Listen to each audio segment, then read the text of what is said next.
Stop scrolling for the next 60 seconds and try something with me. Breathe in slowly through your nose for a count of 4.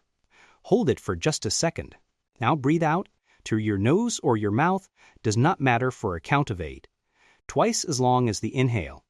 Do that 4 more times, right now, before you keep reading. Something happened in your chest that you did not consciously order and cannot override just by deciding to be calm. Your heart rate slowed down. Your blood pressure dropped a notch, a nerve that most people have never been able to name, one that runs in an unbroken line from your brainstem down to your gut, just changed its firing pattern in under a minute because you changed the ratio of to numbers. Not a supplement. Not an app subscription. A ratio. Here is what I actually want to show you today. Not breathing is good for you. You already knew that. I want to show you the wiring underneath it, the specific nerve, the exact spot in your brainstem, the receptors in your neck and lungs that create a 60-second breathing pattern that moves your heart rate on command, like flipping a switch. Do you feel your pulse pick up before you have even opened the email? Do you catch yourself sighing for no reason in the middle of an ordinary afternoon? Do you lie in bed exhausted but somehow still wired, like your body forgot how to power down? If any of that sounds familiar, you are not imagining it, and there is nothing wrong with you. You are running a nervous system that has been sitting slightly off its resting setting, and there is a specific reflex arc built into your own chest that can pull it back down. I tested it on myself with a heart rate monitor strapped on, and I will show you the number in a minute. Here is what is actually happening inside your brainstem and your chest when you stretch that exhale out. Start with the nerve everyone name drops, and almost nobody can actually trace. The vagus nerve, cranial nerve number 10. It does not begin in your stomach or your lungs. It begins in your medulla oblongata, the lowest, oldest part of your brainstem, into clusters of neurons called the nucleus ambiguus and the dorsal motor nucleus of the vagus. From there, it runs down through your neck, right alongside your carotid artery, threads branches through your chest, and lands directly on the sinatrial node of your heart, the small patch of cells that sets your heartbeat's pace, your heart's own built-in metronome. That direct line is why your heart rate is never actually a flat, steady number, even sitting still in a chair. It rises and falls with every single breath you take. There is a name for that oscillation: respiratory sinus arrhythmia. Put someone on a heart rate monitor and watch closely while they breathe slowly, and you will see it happen in real time. The number ticks up a few beats during the inhale, then eases back down during the exhale. Same person, same chair, same minute, rising and falling underneath, on a loop. Here is why it happens. When your lungs fill with air, stretch receptors buried in the lung tissue itself, part of a reflex arc first mapped out well over a century ago, the Herring-Brewer reflex, fire signals back up the vagus nerve to the brainstem. That incoming signal briefly tells the vagal output running to your heart to ease off. For that half of the breath, your heart is working with slightly less of its own brake applied, so it speeds up a little. The moment you start exhaling, the stretch signal fades, the vagal output re-engages, and your heart rate eases back down. That is the phrase worth holding on to. The vagal brake. It is not my term. It comes from the neuroscientist Stephen Porges, who spent decades mapping exactly how the vagus nerve regulates heart rate, and it is a genuinely useful way to picture what is going on. Think of it like a bicycle brake pad that is already resting lightly against the wheel the entire time you are riding, constantly slowing you down from whatever speed you would otherwise be coasting at. Breathing in briefly lifts that brake off the wheel. Breathing out presses it back down, which means the ratio between the two, how long you spend inhaling versus how long you spend exhaling, is not decoration. It is the whole mechanism. If your exhale runs twice as long as your inhale, you are spending twice as much of every single breath cycle with that vagal brake pressed down against the wheel. Do that for a minute, 5 or 6 slow breaths, and the average pressure on the brake goes up across the whole minute. Heart rate drops. And because blood pressure is partly just a function of how hard and how often your heart is pumping against your blood vessels, blood pressure tends to ease down right alongside it. I tested this on myself for a week with a chest strap heart rate monitor and a pulse oximeter clipped to my finger. Same chair, same time of day. Just sitting and scrolling on my phone like normal, my resting heart rate sat around 70 to 74 beats per minute. Then I ran the 60-second protocol, 4 seconds in, 8 seconds out, 5 or 6 rounds, and watched the number the whole time. By the third exhale, it was already dropping. By the end of the minute, it had settled somewhere between 58 and 62. Same room, same chair. 10 to 15 beats on Noxning under 60 seconds, and the only thing I would change was how long I let the air out. I started doing it right before 3 genuinely stressful meetings that week, and the effect held up outside the testing chair, too. My hands were not as cold walking in, and the tight, held feeling in my chest before I had to speak was noticeably smaller. That is the core mechanism.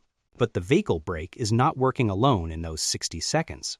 At least 4 other systems are getting pulled along with it, and each one adds its own piece to why this works as well and as fast as it does. Reason number 1 is the baroreflex, and it lives in your neck.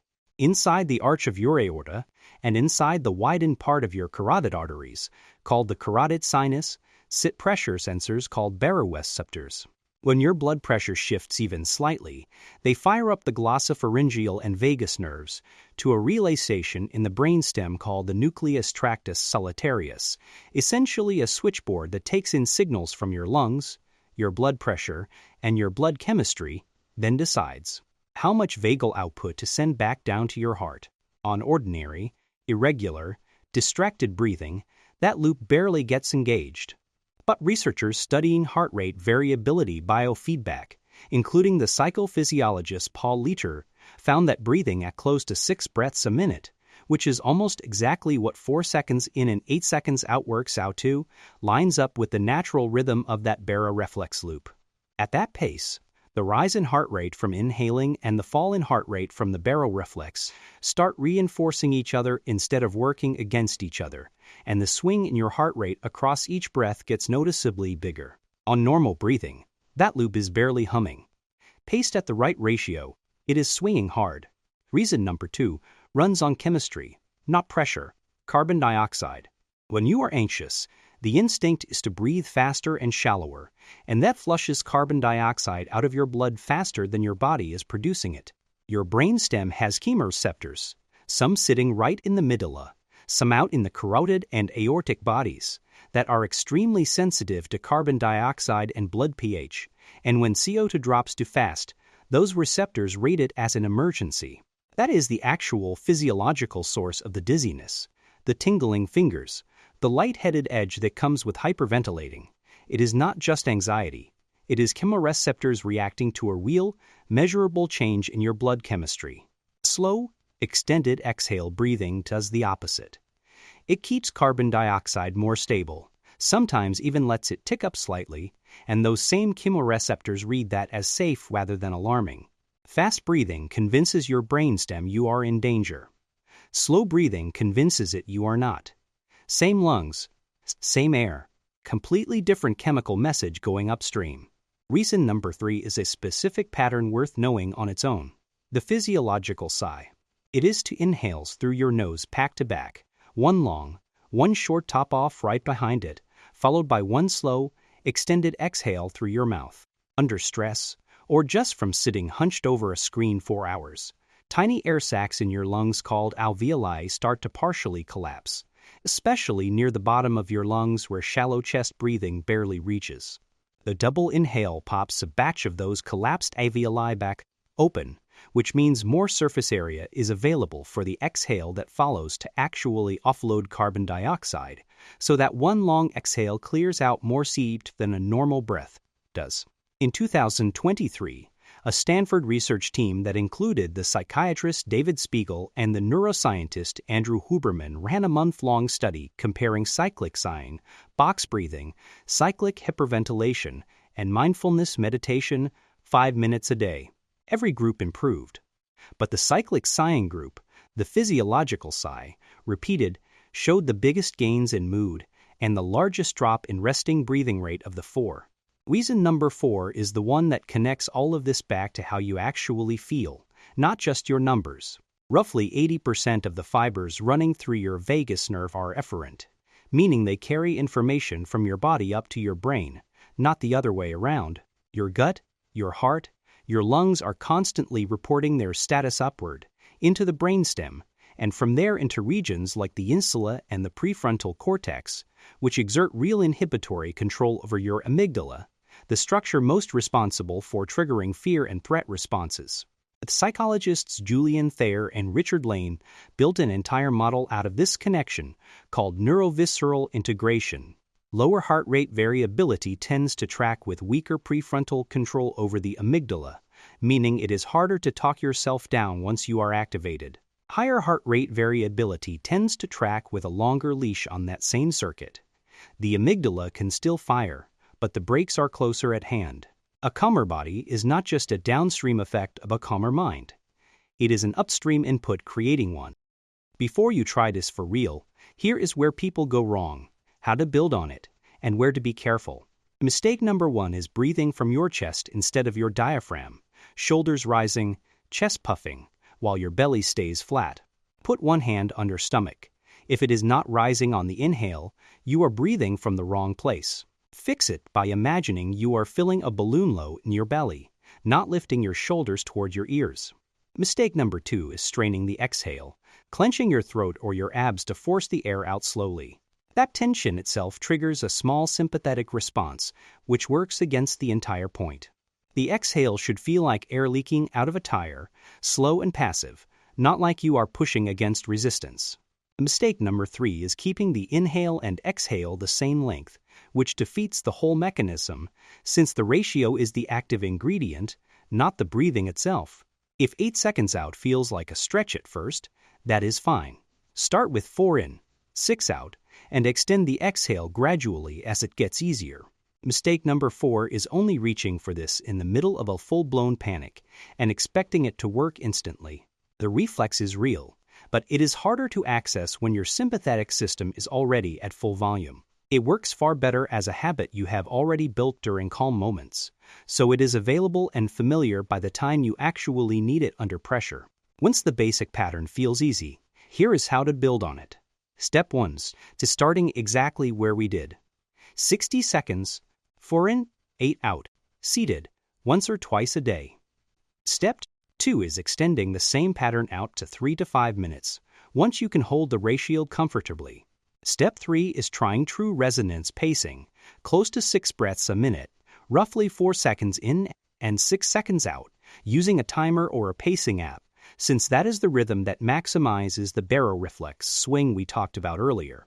Step 4 is folding in physiological sighs, as an in-the-moment tool for acute spikes, before a hard conversation, before you walk into a room, sitting in traffic, since that pattern works faster than the paced ratio version for a single sharp reset. Step 5 is tracking your own resting heart rate over a few weeks, either with a wearable or just a manual pulse check first thing in the morning, so you can actually watch your own baseline move instead of taking my word for it. A few safety notes. If you are pregnant, or you have a diagnosed cardiovascular or respiratory condition, check with your doctor before adding extended breath holds or forceful breathing patterns to your routine.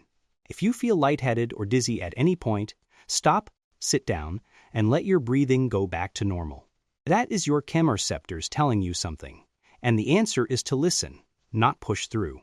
And this is not a replacement for treatment of a diagnosed anxiety disorder, panic disorder, or cardiac arrhythmia. It is a genuinely useful tool sitting on top of appropriate care, not a substitute for it.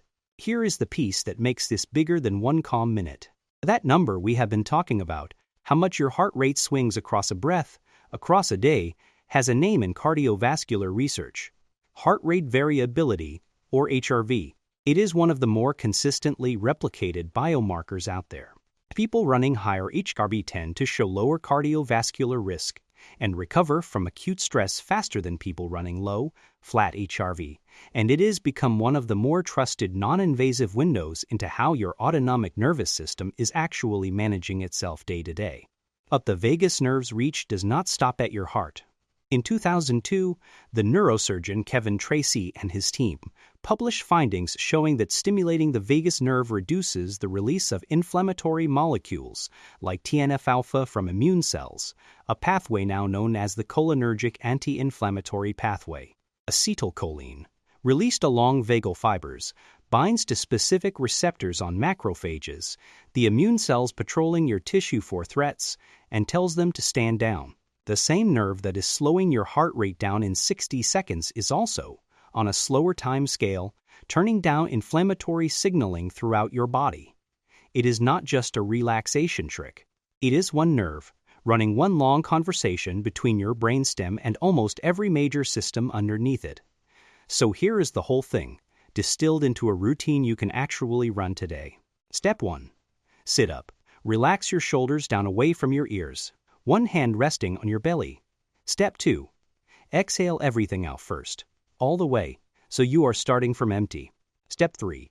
Inhale through your nose for a slow count of 4, feeling your hand rise on your belly, not your shoulders lifting. Step 4. Exhale slowly for a count of 8, through your nose or through slightly parted lips, whichever feels more controlled, letting the air leak out rather than pushing it. Step 5. Repeat that for 5 or 6 rounds, about 60 seconds total, and just notice what is different in your chest, your jaw, your hands, before you go back to whatever you were doing. The vagal brake, lifted and dropped with every breath. The stretch receptors in your lungs report straight to your brainstem. The baroreflex in your neck, tuned close to 6 breaths a minute. Carbon dioxide is kept steady instead of being flushed out in a panic. The physiological sigh pops open collapsed air sacs for a bigger exhale. The prefrontal cortex, getting a longer leash on the amygdala. All of it, running at once, from one ratio, in under 60 seconds. If you tried the 60 seconds at the top of this video, tell me your before and after in the comments. I want to know if the number moved for you the way it moved for me. If this is the kind of thing that actually changes how your day runs, hit subscribe, because Feynman Decoded is exactly this.